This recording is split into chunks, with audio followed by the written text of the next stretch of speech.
হাসিনুর, বাংলাদেশের বিশ্বকাপ দল ঘোষণা আরও একদিন পেছালো, ঠিক কি কারণে বিসিবির এমন সিদ্ধান্ত? সেই সঙ্গে তাসকিনের সবশেষ আপডেটটাও একটু যদি জানাতেন।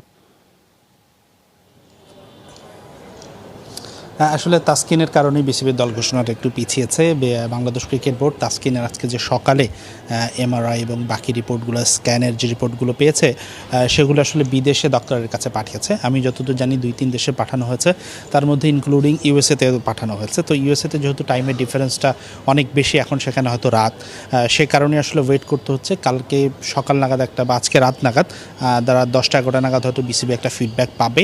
তার পরবর্তীতে আসলে বিশ্বকাপের স্কোয়াড নিয়ে চূড়ান্ত একটা সিদ্ধান্ত নেওয়া হবে এবং মঙ্গলবার দুপুর 12:30টায় দল ঘোষণা হবে। বিসিবি থেকে কিন্তু আনুষ্ঠানিকভাবে বিসিবির মিডিয়া ডিপার্টমেন্ট থেকে জানানো হয়েছে।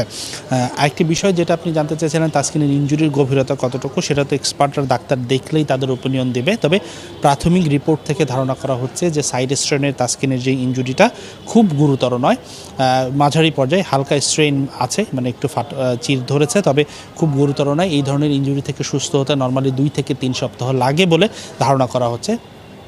এবং সেটা যদি হয়ে থাকে, এখন পর্যন্ত যা রিপোর্ট আছে সংশ্লিষ্টরা অবশ্যই নাম প্রকাশ না করে জানিয়েছেন যে তাদের কাছে ধারণা করা হচ্ছে যে যুক্তরাষ্ট্রের সাথে বিশ্বকাপের আগ মুহূর্তে যেই সিরিজটা আছে সেটা তাসকিন মিস করবেন, তবে বিশ্বকাপের শুরু থেকে তাকে পাওয়া যাবে বলে আশাবাদী, অন্তত সেটাই মনে হচ্ছে। এখন বিসিবি সেই বিষয়টাই শিওর হওয়ার জন্য আসলে বিদেশি ডাক্তারের কাছে পাঠানো হয়েছে এবং ইউএসএতে পাঠানো হয়েছে। এই কারণেই সেখানে গিয়ে যদি বেটার ট্রিটমেন্ট পাওয়া যায় তিনি হয়তো দলের সঙ্গে শুরুতেই যাবেন, যদি না হয় সেক্ষেত্রে হয়তো তিনি দেশেই রিহ্যাব করবেন এবং বিশ্বকাপ শুরুর আগ মুহূর্তে, যেহেতু বাংলাদেশ তার আগে একটা প্রস্তুতি ম্যাচ আছে, তখন যাবে। তবে এখন পর্যন্ত যেই খবরটা আছে, এক্সপার্ট রিপোর্টদের মতামত আসার আগ পর্যন্ত তিনি বিশ্বকাপ দলের বিবেচনায় আছেন, তবে যুক্তরাষ্ট্রের সাথে সিরিজে তিনি রুলড আউট, সেটা মোটামুটি কনফার্ম।